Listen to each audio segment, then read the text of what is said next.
بسم اللہ الرحمن الرحیم 12ویں تاریخ کی شام ڈلی، رات نے ستاروں بھری چادر کو آسمان پر پھیلا دیا۔ افق کے ایک کونے پر ماہتاب اپنی کرنوں سمیت مسکرا رہا تھا۔ زمین و آسمان پر جشن کا سما تھا۔ نور کی کرنیں مشرق و مغرب میں اجالا کیے ہوئے تھی اور رحمت خداوندی عرصے فرش تک محو سفر تھی۔ شہر مکہ میں بنی ہاشم کے گھر میں چراغ نہ ہونے کے باعث اندھیرا چھایا ہوا تھا۔ گھر کے ایک کمرے میں بی بی آمنہ آرام فرما رہی تھی۔ جیسے ہی صبح صادق کا وقت قریب آیا، آسمان سے ایک دہشت ناک آواز آئی، جسے سن کر حضرت بی بی آمنہ ڈر گئی اور حیران ہوئی اور فرمایا کہ یا الہی، یہ کیا ماجرا ہے؟ اسی لمحے ایک مرغ ہوا سے آیا اور ان کا سر ہلنے لگا۔ پھر ان کی دہشت جاتی رہی۔ پھر انہیں شرینی لا کر دی گئی، جسے انہوں نے تناول فرمایا، اور پھر دیکھا کہ ایک نور ان میں سے نکل کر آسمان کی جانب چلا گیا۔ حضرت بی بی آمنہ رضی اللہ تعالیٰ عنہ فرماتی ہیں کہ پھر میں نے کئی عورتوں کو دیکھا جو بہت خوبصورت تھی۔ مجھے گمان گزرا کہ شاید یہ عبد المناف کی بیٹیاں ہیں اور میرے واسطے آئی ہیں۔ انہیں دیکھ کر میں خوش ہو گئی، مگر پھر معلوم ہوا کہ وہ عبد المناف کی بیٹیاں نہیں بلکہ اجنبی عورتیں ہیں، اور وہ میرے نزدیک آ کر مجھے تسلی دینے لگی۔ معلوم ہوا کہ وہ خواتین حضرت بی بی مریم، حضرت آسیہ اور حضرت حوا تھی، جو خداوند تعالیٰ کے حکم سے حوروں کے لیے میری تہنیت کو آئی تھی۔ اسی لمحے ایک آواز آئی، اس لڑکے کو آدمیوں کی چشم سے فی الحال پوشیدہ رکھا جائے۔ پھر دیکھنا کہ آسمان سے کئی آدمی آئے، جن کے پاس سلابچی، آفتاب، چاندی کا عطر اور خوشبو مشک و عنبر تھے، اور وہ ہوا پر ملک تھے، اور بہت سے چرند و پرند کی چونچیں زمرد، سبز اور سرخ یاقوت کے تھے۔ مجھے معلوم نہیں کہ وہ کہاں پر سے میرے گھر پر آ گئے تھے۔ ان کو دیکھ کر میری آنکھیں روشن ہو گئی۔ پھر میں نے 3 علم بادشاہی دیکھے، ایک مشرق کو، ایک مغرب کو، ایک کعبے پر کھڑا تھا۔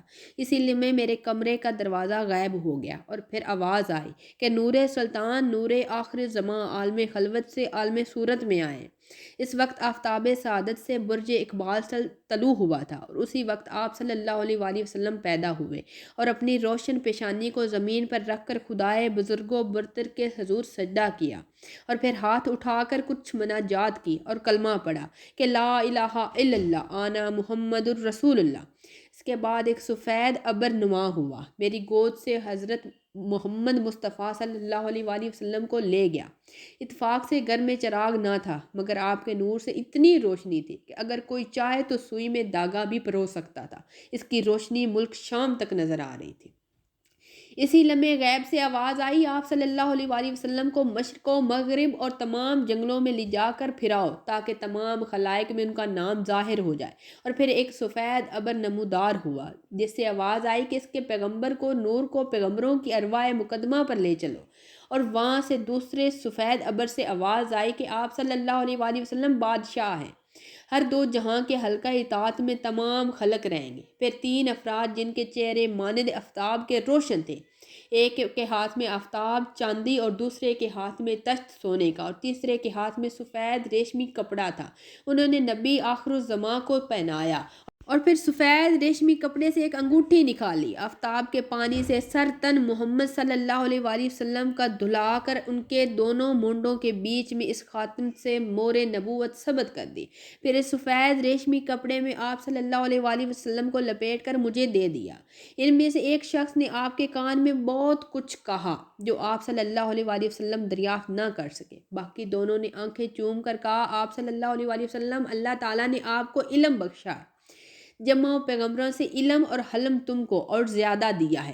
پھر ایک شخص نے آپ صلی اللہ علیہ وآلہ وسلم کے منہ پر منہ رکھ کر کہا، یا رسول اللہ، یا حبیب اللہ، تم کو بشارت ہے کہ علم اور بردباری اللہ تعالیٰ نے سب کو سے زیادہ تم کو عطا کی ہے۔ پھر کئی لوگ آئے اور آپ صلی اللہ علیہ وآلہ وسلم کو اپنے ساتھ لے گئے۔ پھر حضرت آمنہ پریشان ہوگی اور اسی گھڑی وہ آپ صلی اللہ علیہ وآلہ وسلم کو واپس لے آئے۔ پھر آواز آئی، اے آمنہ، اس لڑکے کی حفاظت رکھ اور اپنے دل میں کوئی اندیشہ مت کر۔ ہم لوگ ان کو حضرت آدم علیہ السلام کے پاس لے گئے تھے، خدا ان کا حافظ و ناصر ہے۔ پھر ایک شخص نے آپ صلی اللہ علیہ وآلہ وسلم کے منہ پر بوسہ دے کر کہا کہ بشارت ہے تم کو کہ محمد صلی اللہ علیہ وسلم، جو کوئی تم پر ایمان لائے گا وہ حشر کے دن تمہاری امت میں داخل ہوگا۔ اور عذاب دوزخ سے خلاصی پائے گا۔ دوسری جانب حضرت عبدالمطلب بیان کرتے ہیں کہ آدھی رات کو میں نے ایک آواز سنی اور اسی رات رسول خدا پیدا ہوئے، اور جب میں نے آسمان کی جانب دیکھا تو وہاں سب فرشتے تکیہ رکھے ہیں، اور پھر میں نے اپنی نظر بتوں کی جانب کی تو سب زمین پر گر کر ٹوٹ گئے۔ پھر ایک آواز آئی کہ بشارت پاؤ اے اہل زمین، آخری نبی زماں پیدا ہوا اور آپ رحمت ان کے دہلا کو لایا گیا۔ اور پھر ایک آواز آئی کہ بشارت پاؤ، اور خانہ کعبہ بھی اس وقت حرکت میں آ گیا، مگر اس وقت نیند میں تھا۔ فوراً اٹھا اور سوچا کہ یہ کیا ماجرا ہے۔ وقت میں نے نبی شیبہ کے دروازے سے نکل کر کوہ صفا و مروہ کو دیکھا، پھر لرزے میں ہے کہ یہ دیکھ کر مجھے لرزہ ہوا۔ چاروں طرف سے آواز آئی کہ اے قریش مت ڈرو، مگر میں اس ہولناک آواز اور پھر آمنہ کے گھر کی طرف گیا اور دیکھا کہ گھر کے چاروں طرف آسمان پر مرغ ہیں اور ایک ابر کا ٹکڑا ان کے مکان پر سایہ کیے ہوئے۔ یہ دیکھ کر میں بے ہوش ہو گیا۔ جب ہوش آیا تو بہت دشواریوں کے بعد آمنہ کے حجرے میں گیا۔ ان کے کمرے سے مشک و عنبر کی خوشبو آ رہی تھی۔ میں نے کمرے کا دروازہ کھولا تو دیکھا کہ جو نور ان کی پیشانی پر پردہ چشم کے درمیان تھا وہ اب موجود نہیں۔ میں نے اس بارے میں دریافت کیا تو فرمایا کہ وہ نور نبی آخری زماں کا تھا جو اب پیدا ہو چکے ہیں۔ پھر حضرت عبدالمطلب نے کہا کہ اے آمنہ اس لڑکے کو میرے پاس لا، تو انہوں نے کہا کہ میں آج اس کو نہیں دکھاؤں گی۔ کہ جب آپ پیدا ہوئے تو غیب سے اس شخص نے کہا کہ اے آمنہ اسے 3 دن تک کسی کو مت دکھانا۔ حضرت عبدالمطلب نے میان سے تلوار نکالی اور کہا کہ کس نے تم کو منع کیا؟ مجھے ابھی دکھاؤ۔ تو حضرت آمنہ نے کہا کہ جیسا آپ کا حکم، آپ آقا ہیں، آپ اس حجرے میں آ کر اس لڑکے کو دیکھیے، صوف اور پارچہ حریر میں سلا رکھا ہے۔ تب میں نے ارادہ کیا کہ اس لڑکے کو جا کر دیکھوں، مگر تبھی وہی حجرے میں سے ایک شخص آیا۔ وہ ایسا تھا، میں نے اس شخص جیسا شخص کبھی نہیں دیکھا تھا۔ اس نے کہا کہ تم اس لڑکے کو نہ دیکھو، یہاں سے جاؤ، ابھی فرشتے ان کی خدمت میں ہیں، اور جب تک وہ رخصت نہ ہو جائیں اس وقت تک بنی آدم اس کی طرف نہیں جا سکتے۔ حضرت عبدالمطلب فرماتے ہیں کہ یہ سن کر میرا بدن کانپنے لگا اور میری شمشیر ہاتھ سے گر گئی۔ میں نے لڑکے کو نہ دیکھا اور سوچا کہ یہ بات قریشیوں کو بتاؤں، مگر میری زبان بند ہو گئی۔ اگلے 7 دن تک میں کسی سے کچھ نہ کہہ سکا۔ روایت میں آتا ہے کہ جب حضرت محمد صلی اللہ علیہ وسلم پیدا ہوئے اس وقت تمام بت جہاں کے شکستہ ہو گئے، اور فارس کا آتش کدہ جو کہ 1000 سال سے چل رہا تھا، اور نوشیروان کے بالا خانے پر 12 برج تھے، سب ٹوٹ پڑے اور لات و عزا گر پڑے۔ 12 ربیع اول کی صبح کو دنیا نور محمدی سے روشن تھی، چرند پرند خوشیاں منا رہے تھے، اور لات و عزا کے پیروکار اس انوکھے منظر پر نوحہ کناں تھے۔ نشانیاں دیکھنے والے سمجھ چکے تھے کہ صدیوں سے جس نور کی آمد کا انتظار ہے وہ دنیا میں تشریف لا چکے ہیں۔